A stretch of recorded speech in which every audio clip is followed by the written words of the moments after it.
नारायण। श्रीमान नारायण। राधे राधे। राधे राधे। जी मेरा आपसे एक प्रश्न था जी। कि आज किसी ऐसे भक्त के बारे में बताइए जो अपने गुरु को ही अपना भगवान मानता हो। वाह।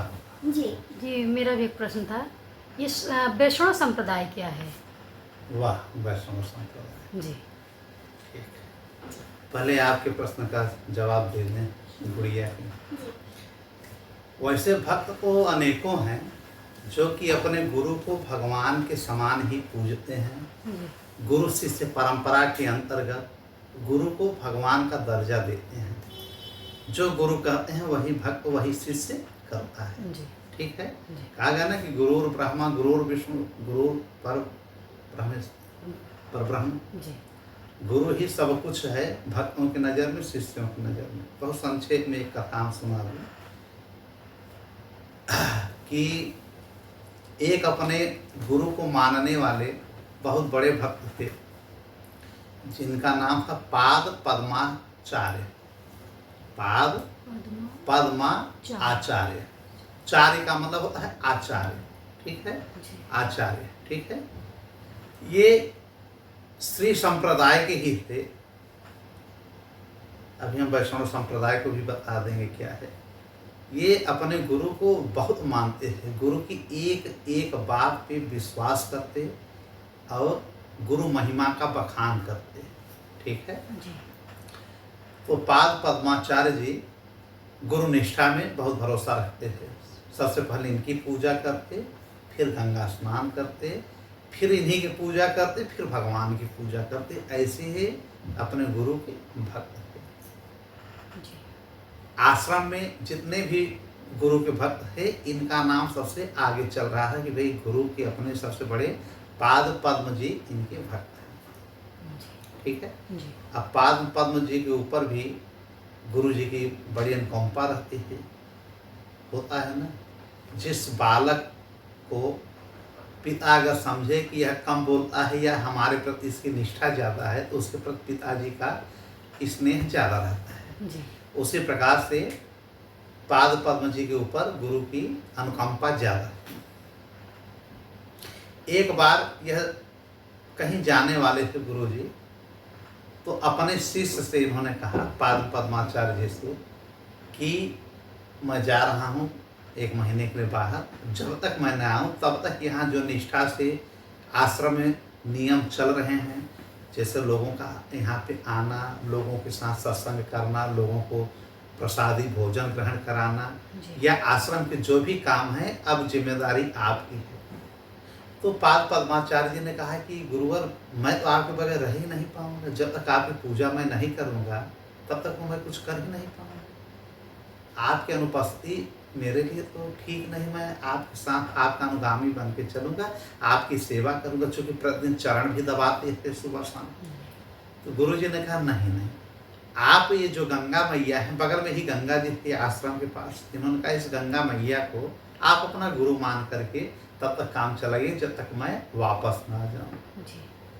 तो इन्होंने कहा ठीक। गुरु के आदेश को इन्होंने सिरोधार्य किया और कहा ठीक है गुरु जी। गुरु जी चले गए। अब प्रतिदिन एक कुएं पे स्नान करने लगे, गंगा जाते ही नहीं। आश्रम के जितने शिष्य थे, जितने अन्य संत महात्मा थे, सब जाते। ये कलयुग की ही बात है, जाते गंगा स्नान करते। अभी 500 वर्ष पहले की घटना है। लेकिन ये गंगा जी में न आचमन करते न गंगा जी को पूजा। नहीं, पूजा तो जा करके प्रणाम करके आते, पूजा करते गंगा जी का प्रतिदिन। लेकिन गंगा जी में जैसे आचमन लोग करते हैं नहीं करते। गंगा जी में स्नान नहीं करते कि मेरा चरण में पड़ जाए। क्योंकि अब गुरु जी उनको मानने लगे तो गुरु जी के ऊपर कैसे अपना एक चरण रखें, चरण प्रहार कैसे करें। पाद पद्म जी के इस आचरण को देख करके लोग हंसने लगे कि यार एकदम पागल है, गुरु जी नहीं है तो ये गंगा स्नान ही बंद कर दी। अब लोगों को यह नहीं मालूम कि यह गुरु जी ने कहा है कि गंगा जी को अपना गुरु मान लो। तो जब गंगा मैया को गुरु मान ले तो भाई अब गुरु जी के ऊपर कैसे चरण रखें। तो जो बगल में तालाब था वहाँ स्नान कर लेते या कुएं के पानी से लेकर के स्नान करते और सुबह शाम गंगा जी जा करके वहीं बैठ कर पूजा करके चले आते। लोग बड़ा व्यंग करने लगे आश्रमवासी कि एकदम ये पागल हो गए हैं, गंगा नहीं स्नान कर रहे हैं, इनको मुक्ति कैसे मिलेगी, हाँ, पाप कैसे कटेगा। गुरु जी आते हैं, महीने 1.5 महीने बाद जब गुरु जी के पता चला कि मेरा शिष्य अपमान सह रहा है मेरे वजह से, अब गंगा जी में स्नान भी नहीं किया, तो समझ गए कि गुरु निष्ठा इसके अंदर है, गंगा जी को गुरु मान रहा है। तो जब गंगा जी को गुरु मान रहा है, तो जिस प्रकार मुझे भगवान मान रहा है, उसी प्रकार गंगा जी को भी भगवान तो मान ही रहा है, मैया को। इसके भक्ति को हम उजागर अब करेंगे। गुरु के मन में आया कि इसके भक्ति को हम उजागर करेंगे सबके सामने। जो इसके अंदर है कलंक लगा है कि गुरु के न रहने पे गंगा स्नान नहीं किया, तो इसके निष्ठा को सबके सामने हम उजागर करेंगे। गुरुदेव जी एक दिन प्लान बनाते हैं कि इनको भी लेकर के जाते हैं, जाता डेली है भी, लेकिन अब गुरु के आदेशानुसार अब भी गंगा में स्नान नहीं कर रहे थे। गुरु जी स्नान करने चले गए, शिष्य सब उनके साथ में हैं, सब अंदर स्नान कर रहे हैं। ये गंगा घाट पे बैठ करके केवल सुमिरन कर रहे हैं, ओम गुरुवे नमः, ओम गुरुवे नमः, ओम गुरुवे नमः, पाद पद्माचार्य। फिर गुरु जी ने कहा, अरे पाद पद्माचार्य, ऐसा करो, पहले इनका नाम है केवल पाद आचार्य जी, पद्मा बाद में नाम रखा गया, कैसे पड़ा मैं बता रहा हूँ। इन्होंने कहा, अरे पाद यहाँ लाओ, यहाँ जाओ, मेरा तौलिया लेकर के आओ, हम पहुँचेंगे गंगा जी में ही। अभी करें क्या कि गुरु जी ने अभी तक तो हमको यह नहीं कहा कि अब गुरु से मैं मुक्त कर रहा हूँ, गंगा जी अब आपकी गुरु नहीं, इनके आदेशानुसार मैं अभी भी इनको गुरु मान रहा हूँ, गंगा मैया को। अब गंगा मैया में मैं चरण रखूँ तो रखूँ कैसे? अब गुरु का आदेश हो गया है, इनके वचनों का उल्लंघन मैं करूँ तो करूँ कैसे? फंस गया ना जी। कि अगर गुरु आदेश का उल्लंघन हो रहा है कि मैं इनका अंग तौलिया लेकर के अगर जल में गंगा जी में नहीं गया, तो गुरु का उल्लंघन होता है। और अगर गंगा जी को मैं अपने चरण से स्पर्श कर लिया, तो गुरु जी ने तो अभी तक हमको उस गुरु मुक्त किया नहीं है कि गंगा जी अब आपके गुरु नहीं है, आज से मैं गुरु हूँ। जब से आए हैं उन्होंने कहा ही नहीं है। अब ये फंस जाते हैं, सारे शिष्य देखने लगे कि अब आएगा ये, गंगा जी में न जाने क्यों नहीं आता है। अब ये ऊहापोह हमें व्यथित हैं, सोच रहे हैं कि अब मैं क्या करूं। फिर उन्होंने कहा, पाद पद्माचार्य जी ने कि गुरु जी मुझे संकट से बचाइए। उन्हीं गुरु को याद कर रहे हैं। अब तब तक गंगा मैया प्रकट हो जाती हैं। अब एक पद्म, पद्म माने कमल, कमल के पुष्प को गंगा तट तक बिछा देती हैं और पाद पद्माचार्य जी को कहते हैं कि इस पे पैर रख करके चले आओ अपने गुरु जी के पास, अंग उनको दे दो। तो जिस प्रकार से ये एक पुष्प पे पैर रखते हैं, फिर आगे एक पुष्प आ जाता है, फिर एक पुष्प, और उस पर दौड़ करके जाते हैं। पुष्प की एक कमल पुष्प की लाइन बन जाती है, कहाँ तक? गंगा तट से लेकर के जहाँ गुरु स्नान करते हैं, लगभग बीच मध्य गंगा के आसपास। अब सब सामने ये देख रहे हैं कि स्त्री के रूप में गंगा मैया प्रकट होती हैं, किसी से बात नहीं कर रही हैं, केवल पाद पद्माचार्य जी से बात कर रहे हैं। उनकी गुरु निष्ठा पे इतना प्रसन्न हो जाते हैं। तो गंगा मैया जब कहते हैं कि अब इससे तो अब चरण कहाँ पड़ा? कमल पे पड़ा, गंगा जी पे नहीं पड़ा। दौड़ के जाते हैं, गुरु जी को अंगौछा देते हैं, हाँ, अंगौछा दे करके फिर प्रणाम करके चले जाते हैं। अब आज से इनका नाम पड़ गया पाद्म पद्माचार्य जी। पद्म माने कमल होता है, ठीक है, इसलिए इनका नाम पड़ गया पद्माचार्य जी। ठीक, तो ऐसे ऐसे भक्त हैं। फिर सारे शिष्यों को पता चला कि यार ये हम लोग तो बनावटी केवल गुरु भक्त हैं, असली गुरु निष्ठा तो इनमें है कि गंगा जी इनके लिए प्रकट हो गए और गंगा जी में घुसे भी, लेकिन चरण इनका जल पे नहीं पड़ा। यह है गुरु निष्ठा का, गुरु के प्रति समर्पण भाव। यह है भक्ति, यह है भाव, यह है गुरु शिष्य परंपरा की एक अनूठी कहानी पाद पद्माचार्य जी। और एक आपने क्या पूछा? वैष्णव धर्म। तो ऐसे अनेकों कथा हैं। तो एक ही कथा हम बता रहे हैं कि ऐसे भक्त हैं जो कि अपने गुरु के आशीर्वाद से, इनके अंदर दिव्य चमत्कार गुण था जो छिपा हुआ था, आज गंगा मैया ने और गुरु जी ने मिल करके सबके सामने उजागर कर दिया कि नारायण के पहले ये वैष्णव भक्त होते हुए भी नारायण के पहले गुरु के भक्त है, गुरु की सेवा करते हैं, गुरु के कथानुसार ही सब कुछ करते हैं और उनकी कृपा के अनुकूल कृपा पा करके ये कहाँ से कहाँ चले गए। फिर गंगा मैया के यहाँ स्नान करने लगे, इनकी महिमा बढ़ती चली गई, बहुत बड़े वैष्णव भक्त थे। आपने प्रश्न पूछा कि वैष्णव संप्रदाय क्या है। ठीक, तो जैसे कि संप्रदाय क्या होता है पहले ये समझिए, क्या है संप्रदाय। हाँ, अब जैसे संप्रदाय में जैसे हिंदू संप्रदाय हो गया, जैन संप्रदाय हो गया, बौद्ध संप्रदाय हो गया, ठीक है, ईसाई संप्रदाय हो गया, जितने ये ग्रुप में बांट गए। पहले एक ही संप्रदाय तो एक ही था, धर्म एक ही है, वो है सनातन धर्म। इसी सनातन धर्म को हिंदू धर्म ने अपना लिया, तब से कहा जाने लगा हिंदू धर्म या सनातन धर्म या सनातन संप्रदाय या हिंदू संप्रदाय। ठीक है, हिंदू लोग जिस संप्रदाय को मानते हैं उस संप्रदाय को वैष्णव संप्रदाय ही कहा जाता है। वैष्णव संप्रदाय कहें हम, या श्री संप्रदाय कहें, या रामानंदाचार्य संप्रदाय कहें, जो हम लोग गुरु दीक्षा लिए हैं ना, यह श्री संप्रदाय ही है। हमारे गुरु गुरु गुरु गुरु के गुरु श्री रामानंदाचार्य जी के हैं। ठीक है, वैसे संप्रदाय को तो हम वैष्णव संप्रदाय को 4 प्रकार से बांटे हैं हमारे गुरुओं ने, हमारे पूर्वजों ने, जो भगवान के वैष्णव भक्त हैं, उन्होंने वैष्णव संप्रदाय को 4 भागों में बांटा है। कौन कौन? पहला हमने ही बता दिया। वैष्णव संप्रदाय को एक है रामानंदाचार्य संप्रदाय, या इसी को रामानंदी संप्रदाय कहते हैं, या इसी को श्री संप्रदाय कहते हैं।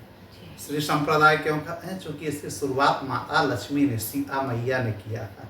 और रामानंदाचार्य संप्रदाय इसको क्यों कहते हैं? पहला संप्रदाय में जो था, क्योंकि भगवान श्री राम ही जन्म लिए थे इसी प्रयाग में, रामानंदाचार्य के रूप में, रामानुज जिसे कहते हैं। ठीक, रामानुज के रूप में हमारे ही प्रयाग में इनका जन्म हुआ था, कान्यकुंज परिवार में, ब्राह्मण।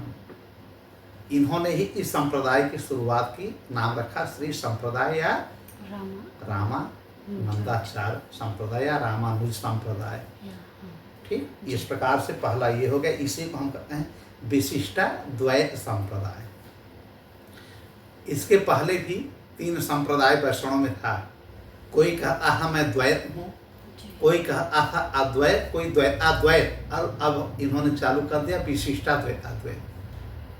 माने संप्रदाय 4 प्रकार के होते हैं। द्वैत संप्रदाय, ठीक, अद्वैत संप्रदाय, द्वैताद्वैत संप्रदाय और विशिष्टाद्वैत संप्रदाय, जो कि हम लोग हैं। द्वैत संप्रदाय क्या है?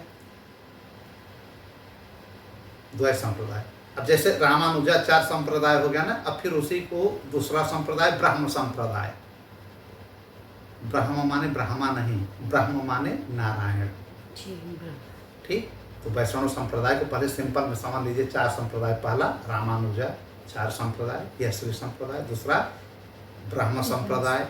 ब्रह्म संप्रदाय माने कि नारायण एक ही है, नारायण ही सब कुछ है। यह क्या कहता है? ब्रह्म संप्रदाय। इसी को कहते हैं द्वैत संप्रदाय। इसके प्रवर्तक हैं माधवाचार्य जी, नाम सुना होगा। ठीक है, तो एक है माधवाचार्य, द्वैत संप्रदाय। इन्होंने कहा कि द्वैत का मतलब समझ रहे हैं? 2, कि एक तो सब कुछ नारायण है, दूसरी प्रकृति है। उन्होंने कहा कि सर्वे सर्वा नारायण है, बाकी प्रकृति है। 2 खंडों में उन्होंने सृष्टि का विभाजन किया। ठीक, और तीसरे को कहा गया रुद्र संप्रदाय। रुद्र संप्रदाय में क्या होता है?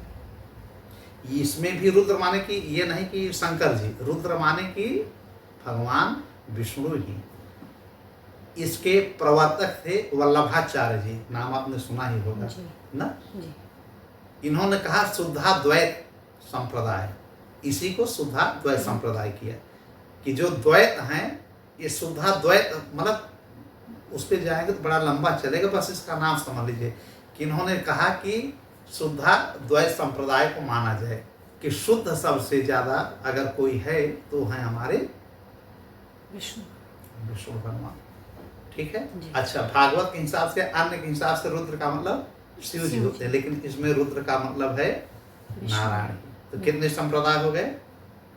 2 3 हो गए ना। रामानुजाचार्य संप्रदाय, और 6 जिसे रामानंद जी ने चालू किया, रामानुज ने। जी जी। और दूसरा ब्रह्म संप्रदाय, और जिसे किसने चालू किया? माधव। हाँ, जी। गुड, माधवाचार्य जी ने। जी। तीसरा क्या हमने कहा? तीसरा। याद है, याद किया करो, रुद्र जी संप्रदाय। जी हाँ, रुद्र संप्रदाय जिसे वल्लभाचार्य जी ने शुरू किया। जी। और चौथा हमने भी बताया है नहीं। जी। ठीक है। जिसे अद्वैत संप्रदाय कहते हैं। जी, द्वैत इसको सनकादिक संप्रदाय भी कहा जाता है। जी। जो 4 वर्ष के बालक रहते हैं, इनका यह संप्रदाय है, ऋषियों का। जी। इसको सनकादिक संप्रदाय कहते हैं, या अद्वैत संप्रदाय कहते हैं, या निम्बकाचार्य संप्रदाय कहते हैं। ठीक है। जी। इसमें क्या होता है? इसमें भी नारायण का ही महत्व है कि नारायण ही सब कुछ है। जी। 4 हो गए। जी। तो या तो हम कहें द्वैत संप्रदाय, या अद्वैत संप्रदाय, या शुद्धाद्वैत संप्रदाय, या विशिष्टाद्वैत संप्रदाय, या रामानुज संप्रदाय, या शिव संप्रदाय जिससे हम लोग भी हैं, या ब्रह्म संप्रदाय। जी। ठीक। जी। या बोलिए बोलिए बोलिए, रुद्र संप्रदाय, और या निम्बकाचार्य संप्रदाय, या सनकादिक संप्रदाय, इसी को कहते हैं। ठीक है जी। क्यों, समझ में आ रहा है ना? जी। अच्छा, ठीक है। तो यह संप्रदाय हो गया आपका। लेकिन एक जैसे होता क्या कि हिंदू धर्म में क्या केवल वैष्णव संप्रदाय ही है? हिंदू धर्म में 5 संप्रदाय है, ये भी समझ लीजिए जब आपने प्रश्न उठाया। ये तो हम वैष्णव संप्रदाय का बता दें कि 4 होता है। जी। ठीक है। जी। लेकिन हिंदू धर्म में 5 संप्रदाय होता है, जिसमें पहला होगा यही वैष्णव संप्रदाय।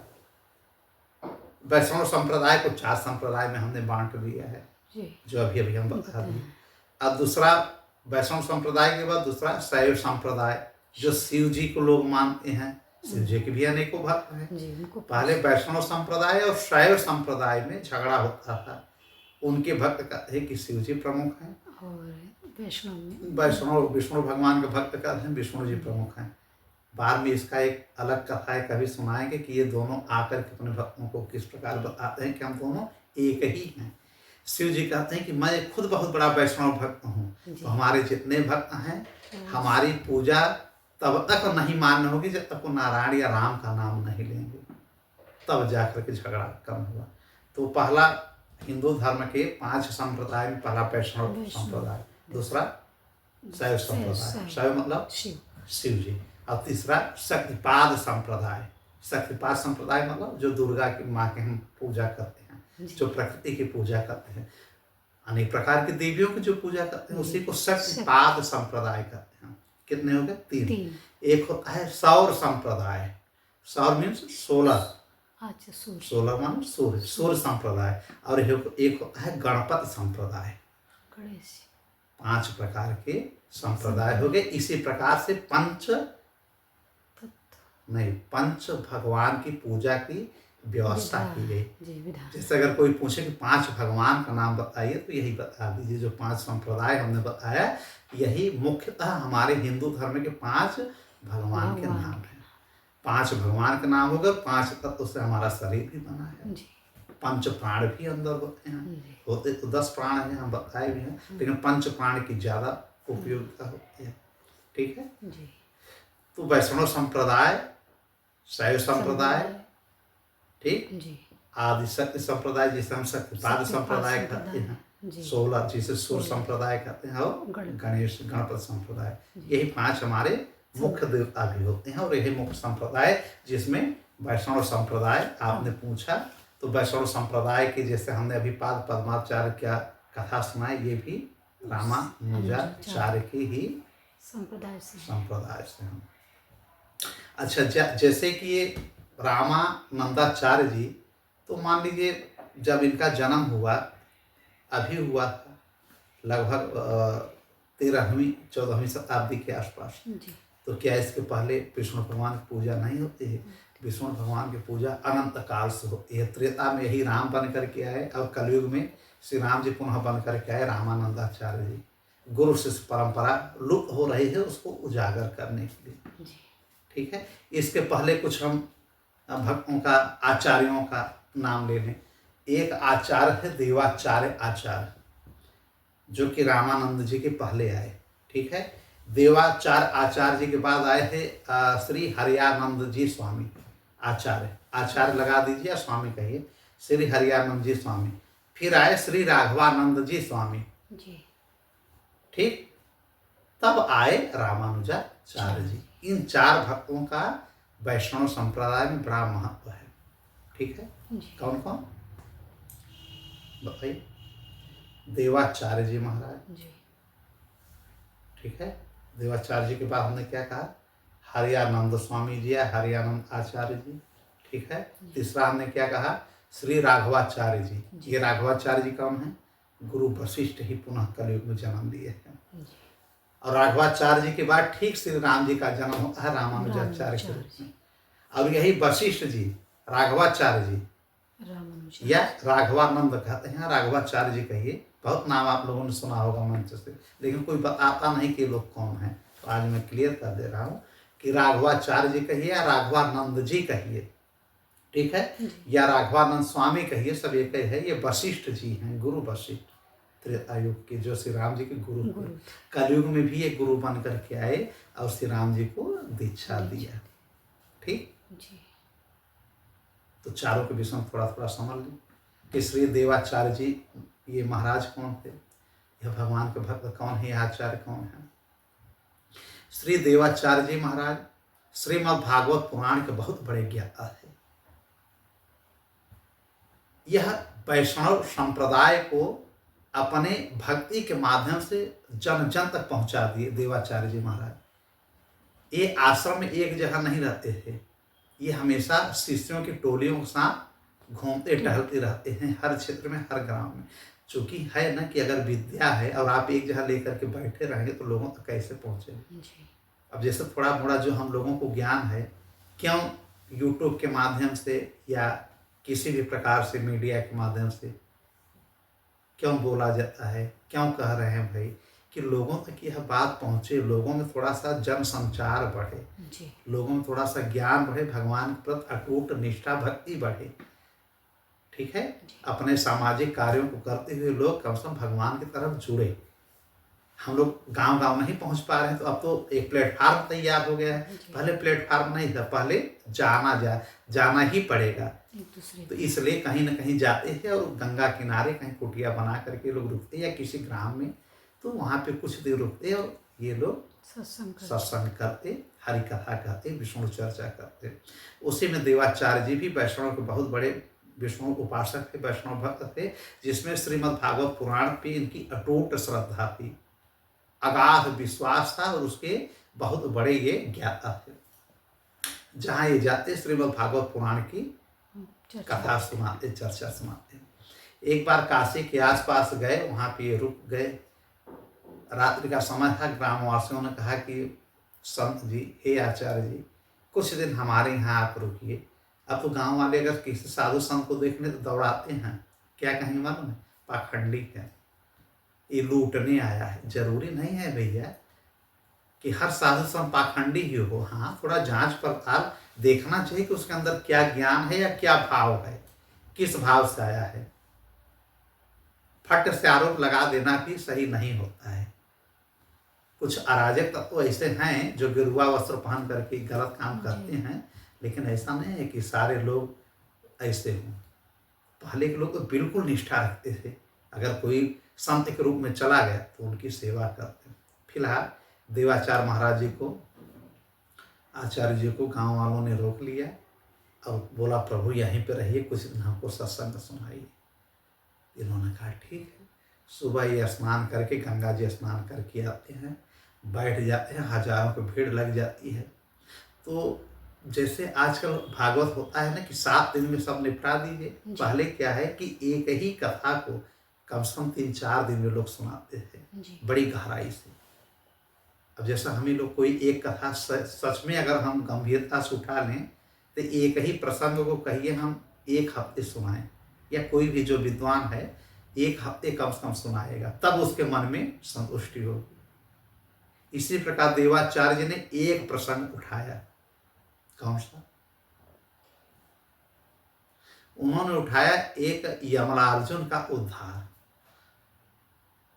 भागवत में हमने सुना होगा ना, जी श्री कृष्ण भगवान ने यमलार्जुन का उद्धार किया नल कुबेर, जिसे श्री नारद जी ने श्राप दे दिया था पेड़ बनने का। जी यशोदा और नंद जी के आंगन में रहते हैं ना, जब वो जी। घर से बांधे जाते हैं, जिसे दामोदर लीला भी कहा जाता है। जी इसी प्रसंग को श्री देवाचार्य जी उठाए, ठीक है। जी और ऊपर सिंहासन पे बैठ करके और सारे गांव वाले सुन रहे हैं। और जब यह उखल बांधने और दामोदर यह लीला उखल वाली खत्म होती है यमलार्जुन की, तो वहीं पे एक विशाल वृक्ष था जहाँ पे यह कथा हो रहा था काशी में।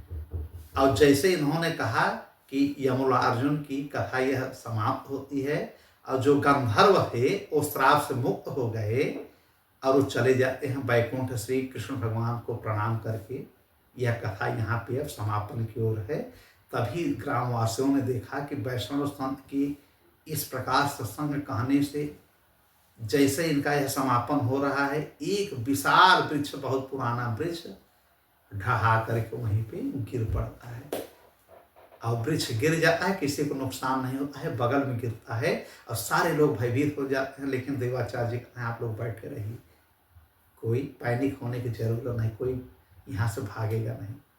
तब तक उस वृक्ष में से एक देव पुरुष निकलता है। सब देख रहे हैं कि सुंदर मुकुट और अदृश्य रूप में, थोड़ा सा जैसे परछाई जैसा नहीं होता है कि दिख भी रहा है नहीं भी दिख रहा है। जी देव पुरुष प्रकट होता है, दिव्य पुरुष, और इनको प्रणाम करता है देवाचार्य जी को कि हे प्रभु, हे गुरुवर, मैं कितने वर्षों से इस वृक्ष में भूत प्रेत की योनि में फंसा हुआ था। आपने जिस प्रकार से नल कुबेर जड़ बन गए हैं ना, जी जड़ मतलब वृक्ष बने थे, उनका उद्धार हो गया है। आज आपकी कृपा से मेरा उद्धार हो गया। आपको कोटि कोटि प्रणाम, साधुवाद। और मैं चला अब वैकुंठ, मेरा रथ आ गया है। और देवताओं ने शंख बजाना शुरू कर दिया। खूब शंख बज रहा है, सारे गांव वाले देख रहे हैं। तो ऊपर से ध्वनि पे ध्वनि हो रही है, ध्वनि हो रही है, शंखनाद हो रहा है, जय हो जय को आवाज आ रही है, आकाशवाणी हो रही है। कलयुग की घटना है।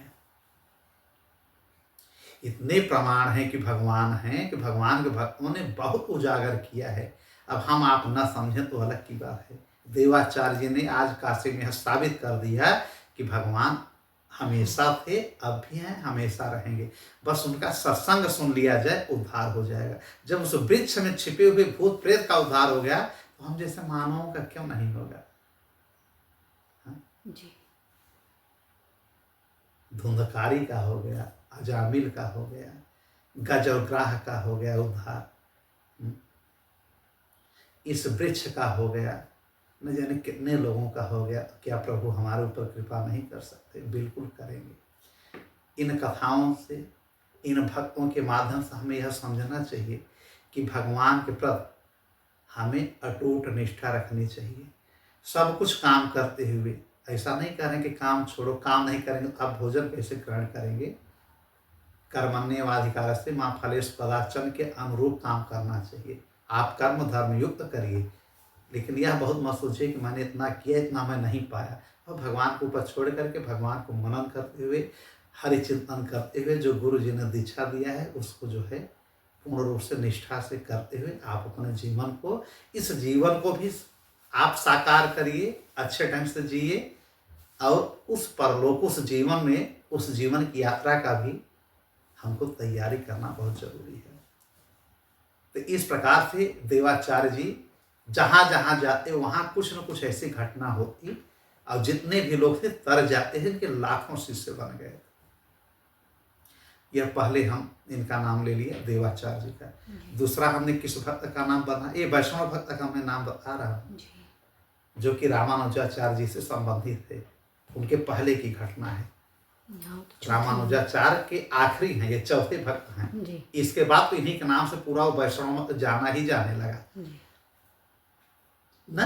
रामानुजाचार्य जी के नाम से ही श्री संप्रदाय या वैष्णव संप्रदाय को लोग जानने लगे, जैसे आजकल हम लोग जानते हैं। लेकिन इसके पहले 3 वैष्णव भक्तों का मैं नाम बता रहा हूँ, जो कि बहुत बड़े विष्णु भक्त थे और लाखों करोड़ों लोगों को भगवान विष्णु से जोड़ने का इन्होंने काम किया है। जिसमें पहला हो गया श्री देवाचार्य जी, दूसरा हमने क्या नाम बताया था, श्री हरियानंद स्वामी जी जी ना। हरियानंद स्वामी, इनका नाम हरियानंद क्यों है, हमेशा ही हरि हरि जपते थे, इसलिए इनके गुरु ने इनको हरियानंद ही नाम रख दिया कि जब देखो हरि हरि बोलो, हरि हरि बोलो, हरि हरि, हरे राम राम राम हरे हरे, हरे कृष्ण कृष्ण कृष्ण हरे हरे। तो इनको हरि भजनानंदी होने के नाते इनका नाम हरियानंद रख दिया इनके गुरु ने। इनके गुरु कौन थे, इनके गुरु थे श्री यानंदाचार्य जी। श्री यानंदाचार्य जी उनके ये गुरुकुल में रहते थे, तभी से भगवान हरि हरि की भक्त करते थे, यही गुरु दीक्षा भी पा गए गुरु महाराज से। बोलो हरि हरि हरि हरि, ओम हरे नमः ओम हरे नमः। अब ये हरि हरि कहते कहते इतना कहते कि इनके शरीर में ऐसा लगता है कि चतुर्भुज आकार के हैं। जब कोई बड़े गंभीरता से हरियानंद स्वामी जी को देखता है, भगवान कितने परम वैष्णव भक्त बन गए थे, इतने अच्छे सच्चे संत बन गए थे, भगवान के ऐसे भक्त थे कि भगवान का नाम स्मरण करते करते वह स्वतः हरि जैसा दिखने लगे थे। बड़ी गहराई से अगर कोई साधु संत इनको ब्राह्मण देखता तो इनके चरणों में गिर जाता है कि यार ये तो कैसे लग रहा है, ये लग रहा है जैसे कि भगवान स्वतः हरि ही यह हैं। तो इनसे इनके गुरु बड़े प्रसन्न रहते थे और बोलते हैं कि जा करके अब तुम लोगों को गुरु दीक्षा दो, शिष्य परंपरा को आगे बढ़ाओ जी।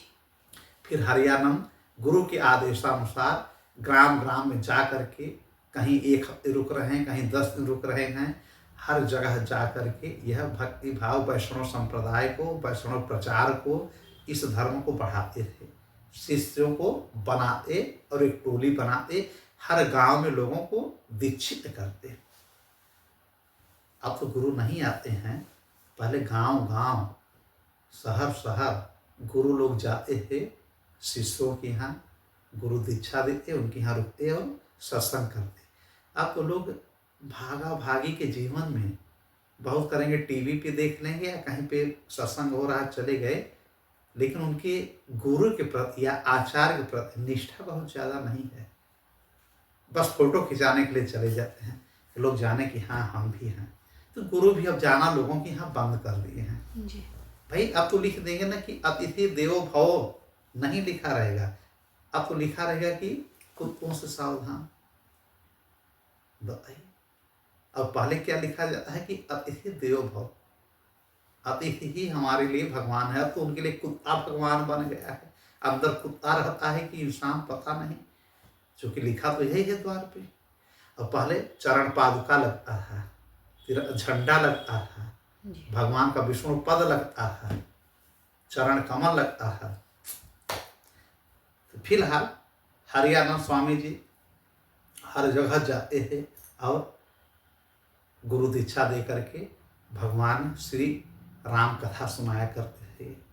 हर कथा सुनाते थे, बहुत बड़े ज्ञानी थे ये, बहुत बड़े ज्ञानी थे, परम ज्ञान इनके पास था, सारे शास्त्रों का ज्ञान था।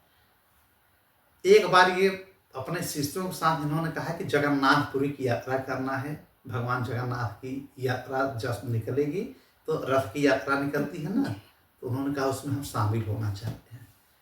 पैदल जा रहे थे, समय लग गया पहुँचने में वहाँ पे।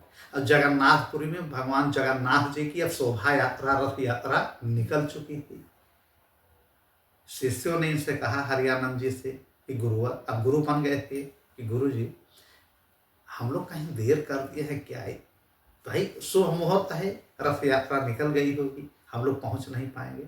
इन्होंने कहा हर इच्छा, जैसे स्वामी जगन्नाथ की इच्छा हो, अगर दर्शन देना चाहेंगे तो हम लोग पहुंच जाएंगे, वरना नहीं पहुंचेंगे। जगन्नाथ जी की यात्रा वहीं रुक गई। जगन्नाथ का जो रथ चल रहा था रुक गया।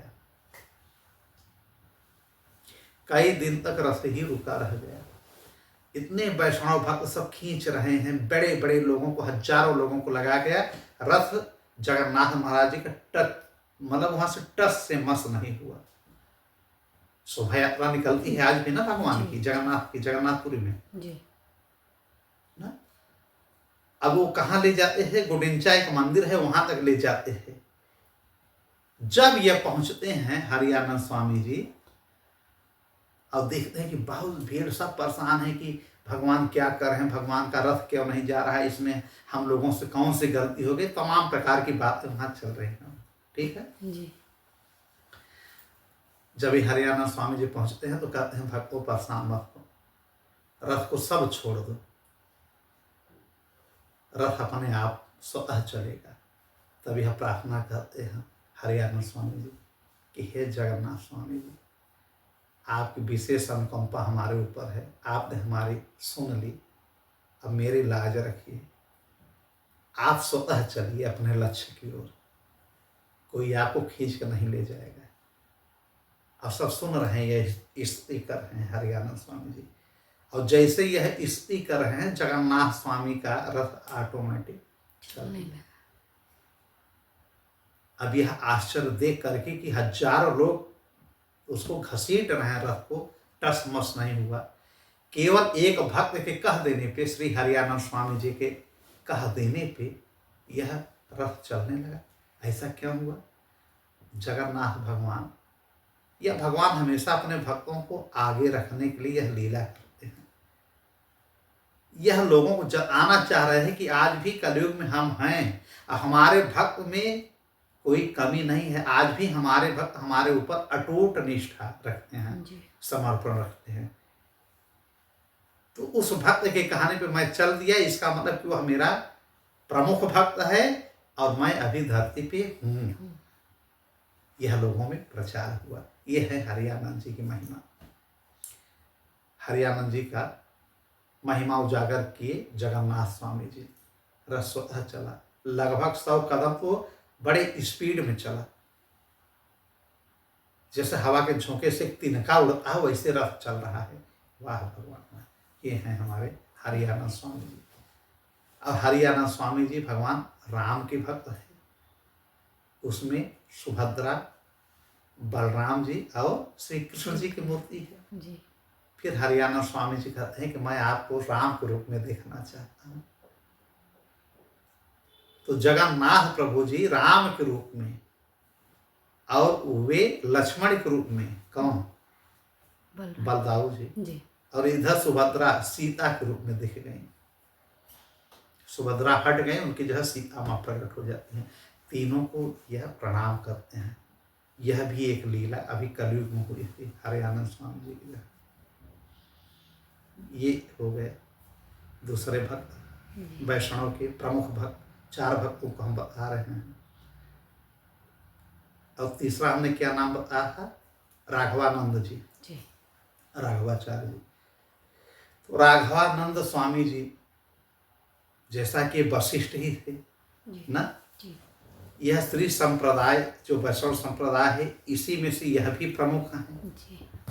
अभी इन्हीं लोगों के नाम से जाना जाता था। बाद में जब राम जी जन्म ले लिए रामानुजाचार्य जी के रूप में, तब उनके नाम से जाना जाने लगा है।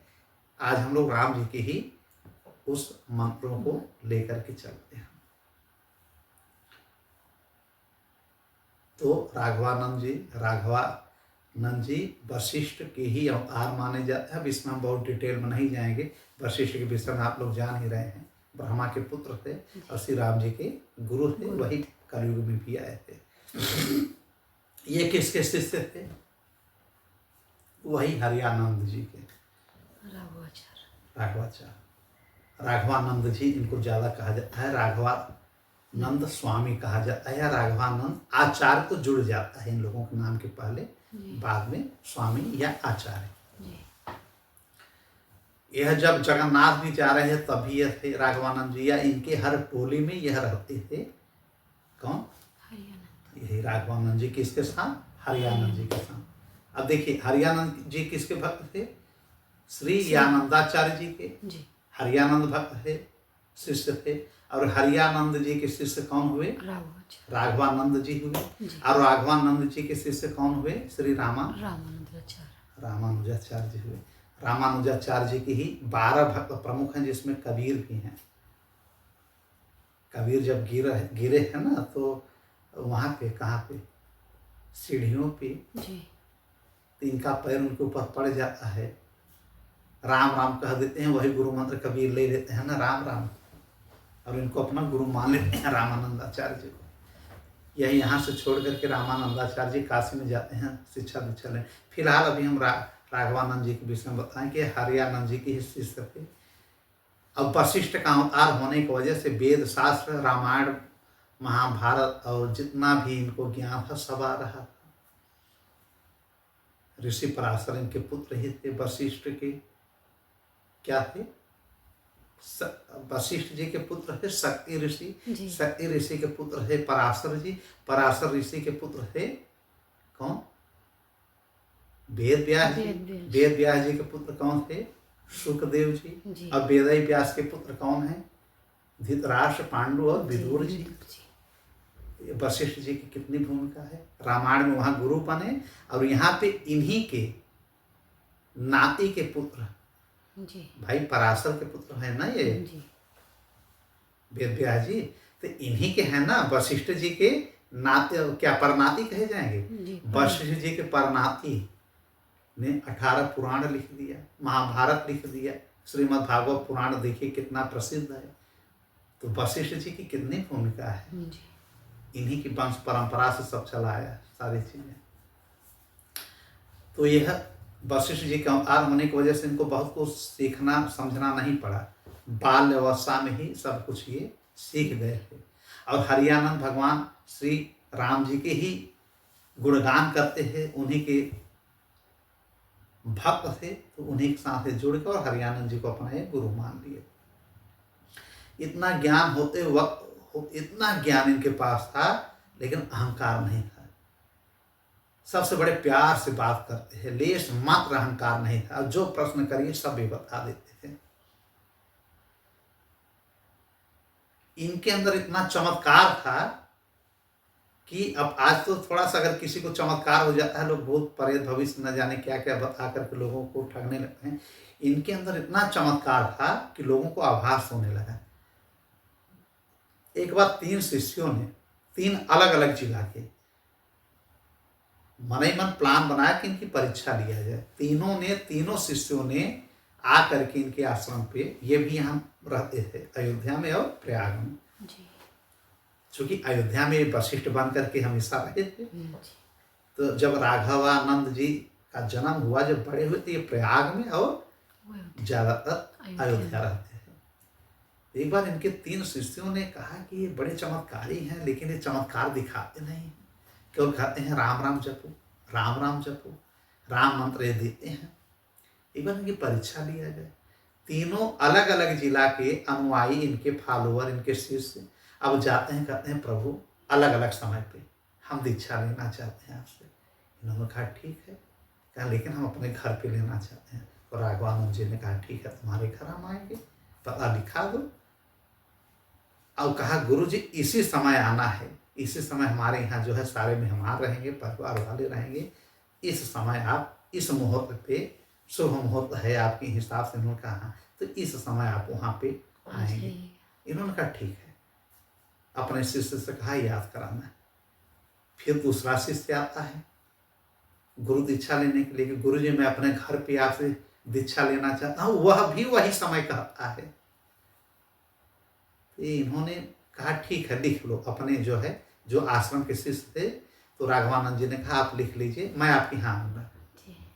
तीसरा शिष्य आता है। उन लोगों का तो प्लान था सुनियोजित, इन्हें पता नहीं था कि लोग प्लान के तहत आ रहे हैं, योजना बना करके आ रहे हैं। तीसरा शिष्य भी आकर के श्री राघवानंद जी से कहता है, स्वामी जी से, कि गुरुवर इस समय आप यहाँ आकर के हमको गुरु दीक्षा दे दीजिए। तो यह पहले ही गुरु घर घर जाके दीक्षा देते हैं और वहाँ रुकते हैं। इन्होंने कहा ठीक है। अब इनको लगा कि यही समय हम 3 जगह दे दिए क्या, अब जब ये चले गए तो अपने जो वहाँ पे आश्रम का शिष्य था जिसको बोले है कि याद दिलाना, बोले ये बताओ ये तीनों का समय क्या है। जब उन्होंने कहा एक ही दिन है, एक ही समय है गुरुवर, तब ये समझे कि ओ हो, या तो उन लोगों ने हमारी परीक्षा ले लिया जी। अभी शिष्य हमारे पूर्ण रूप से बने नहीं, गुरु के पहले ही परीक्षा ले रहे हैं, और या फिर वो लोग नहीं समझ पाए हैं, लेकिन मैंने वचन दे दिया है कि तीनों को उस समय हम गुरु दीक्षा देंगे। अपने आप को इन्होंने 3 रूपों में बांट लिया। अभी कलयुग की घटना है, 13वीं 14वीं शताब्दी की।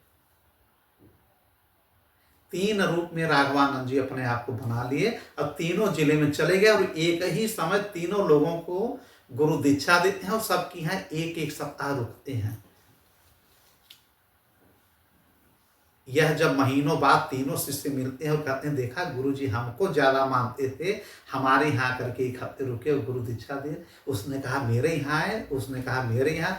तब तीनों शिष्यों को पता चला कि गुरुजी तीनों के यहाँ पहुंच गए थे। जा करके राघवानंद जी के चरणों में गिर जाते हैं। तब यह बात हल्ला होती कि यार ये तो बहुत चमत्कारिक है। तब कुछ शिष्य इनके जानने लगे कि यह जो है वशिष्ठ जी के ही अवतार है। अपने शिष्यों से उन्होंने बता भी दिया। उन्होंने कहा कि गुरुजी आप केवल अयोध्या में और प्रयाग में ज़्यादा रहते हैं। इन्होंने कहा प्रयाग की महिमा परम्पार है, भारद्वाज जैसे ऋषि मुनि या जुगल को वहाँ रहते हैं, तो हमको अच्छा लगता है, हमारे प्रभु को प्रयाग बहुत पसंद है। और यहाँ पे मैं त्रेता युग में हमेशा राम जी के साथ रहा हूँ, इसलिए हमको अयोध्या बड़ा प्रिय है। मैं ही वशिष्ठ था, अपने शिष्यों से उन्होंने बता दिया। अब जब ये आ गए तो श्री राम भगवान पुनः आ गए शिष्य बन करके। ठीक है, फिर इन्हीं के शिष्य भी बनते हैं रामानुजाचार्य जी। चौथे जो है वैष्णव भक्त स्वतः भगवान श्री राम जी का कलयुग में प्राकट्य होता है श्री रामानंदाचार्य जी के रूप में, या जिसे हम रामानुज ही जानते हैं। इनका जन्म यही 14वीं शताब्दी में होता है, लगभग 1328 संवत के आसपास। बाकी सन निकाल लीजिएगा।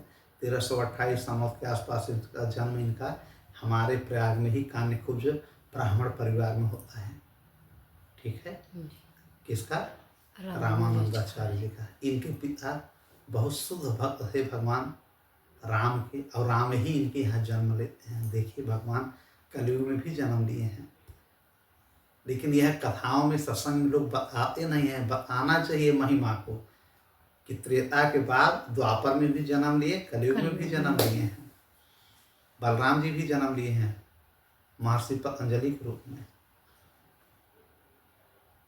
धीरे धीरे सारे भक्तों की बात बताएंगे।